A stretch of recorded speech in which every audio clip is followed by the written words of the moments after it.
Hello, this is psychologist Yulia Latunenko with you. Today I have a very interesting topic for you. Is friendship possible after a divorce, after a breakup? This is a very controversial question that is widely discussed on the internet. So let's try to discuss this question together today.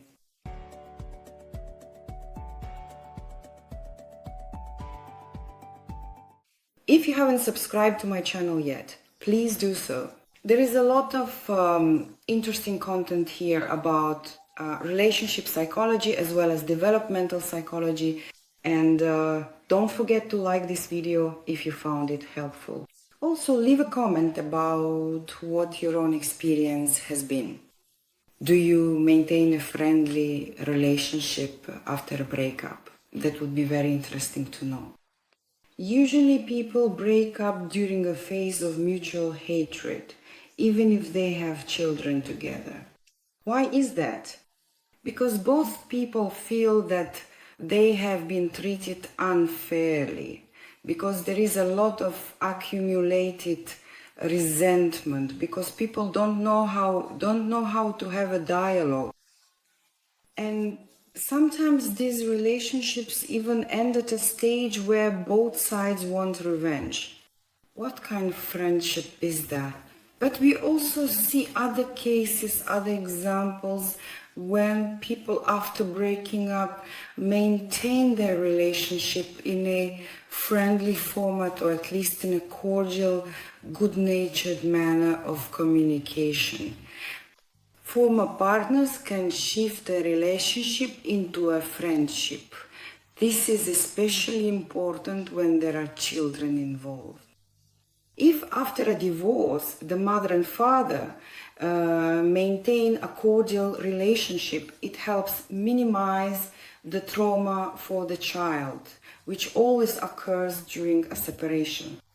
Because in reality, it takes courage to take responsibility for the fact that you chose this particular person to have a child with.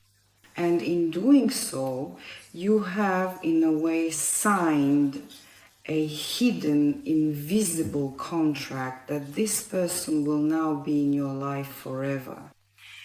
And I believe that when people get divorced, they are not divorcing their child, because it often happens in our society that the child stays with the mother while the father distances himself and stops communicating with the child. As if by divorcing his wife, he is also divorcing his child. Although I know cases where, on the contrary, men are very involved in raising the child. And these are exactly the cases when people maintain a friendly form of communication for the sake of the child. They set aside their own personal emotional issues and do everything to ensure the child feels good.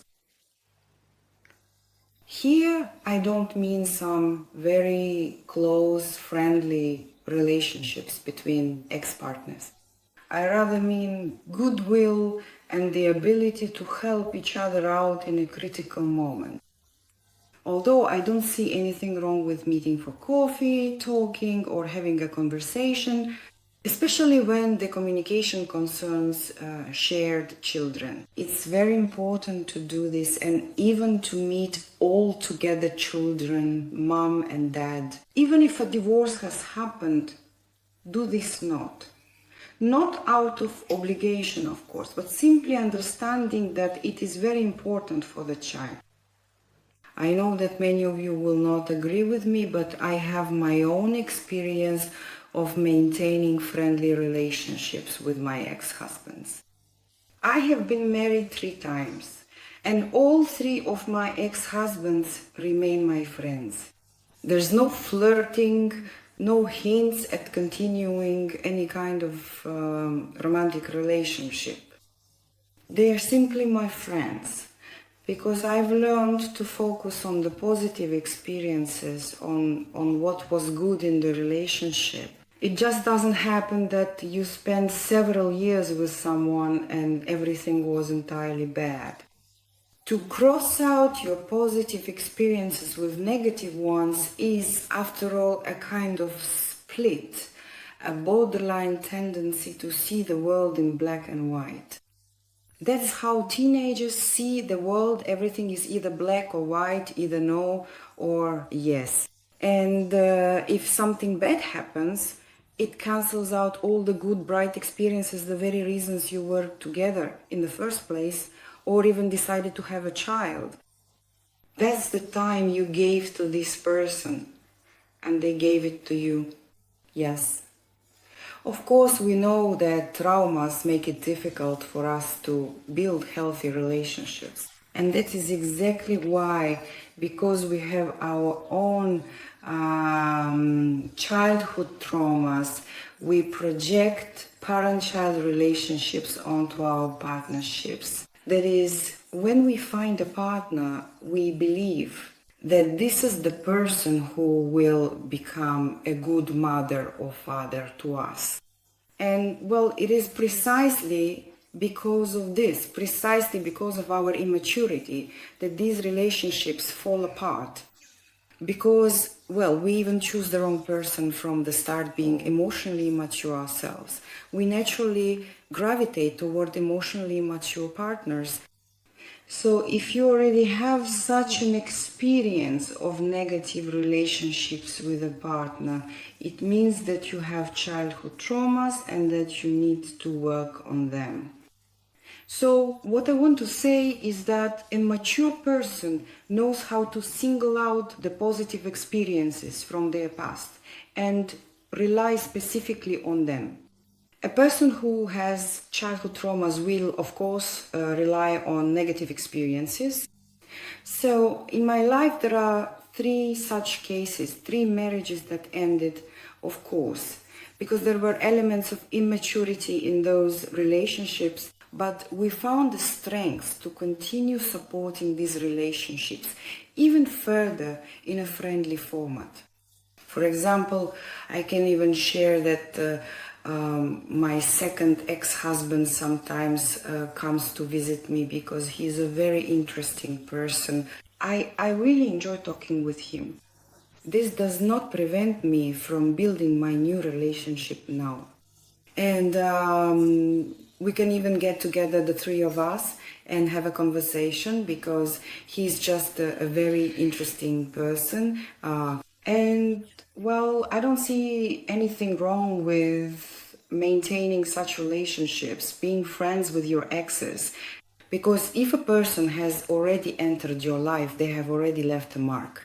And I believe that if it had been a bad experience from the very beginning, we probably wouldn't have continued that relationship. There was something there that made us stay together. Those relationships were valuable.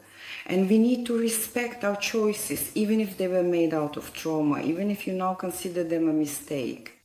But I say that there are no mistakes. It's what you needed to go through for your own growth. And it had to be with this person and you had to go through it together. So there is even a sense of gratitude for the fact that this person taught me something that helped me become a little more mature.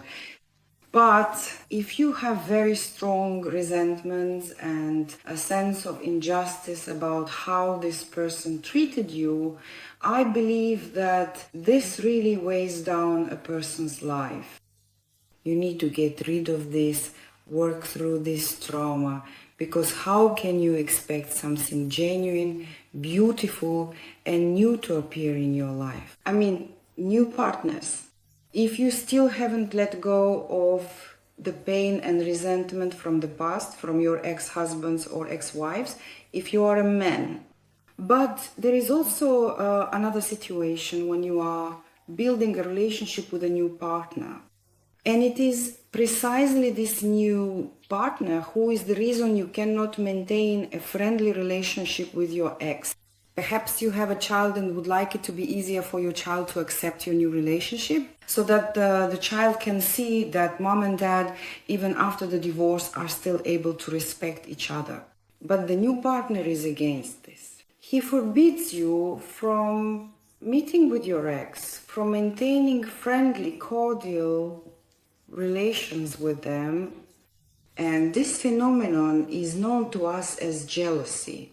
It is accompanied by control, restriction, and distrust. And this is the problem of a person who is afraid of losing you and is not confident in themselves. They have low self-esteem. But we all know that when we meet a new partner, they mirror back to us the problem that exists within ourselves.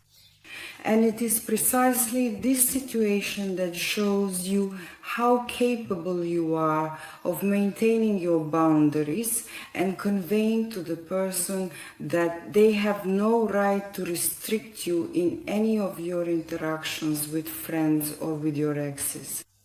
They have no right to deprive you of your freedom to communicate.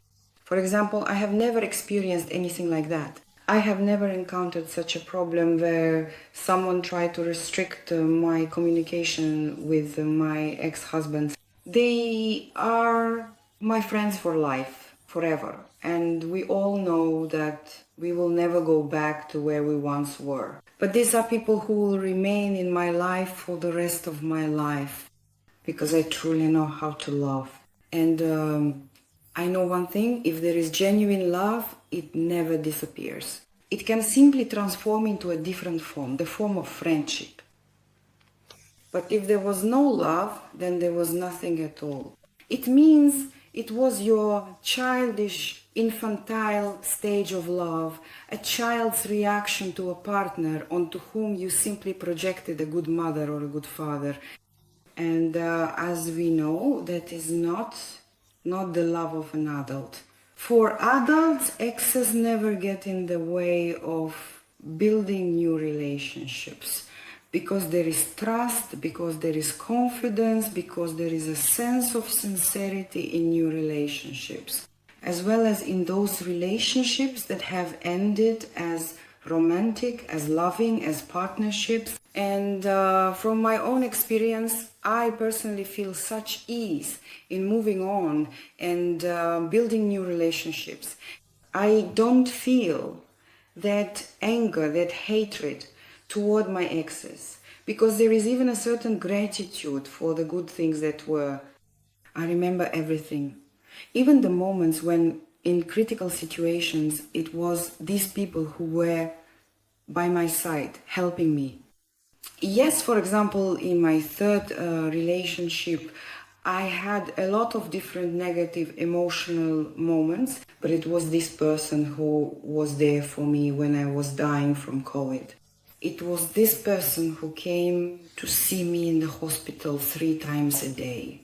It was this person who was my support in moments when I was very weak, exhausted, and on the verge of life and death. So how can I possibly look at this person as an enemy?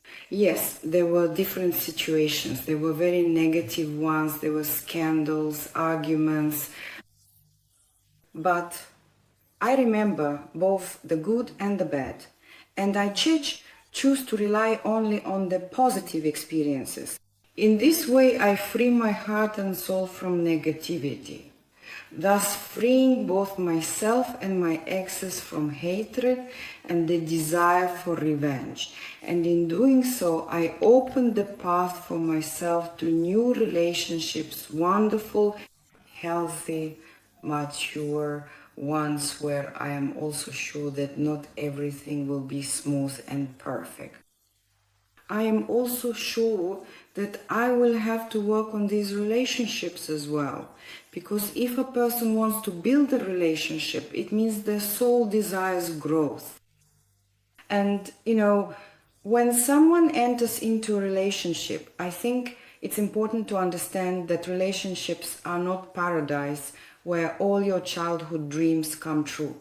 Relationships are work. They are the ability to have a dialogue, to be compassionate, to develop your empathy, to be mature, to be able to acknowledge your dark sides, and to take 50-50 responsibility for what happens in the relationship.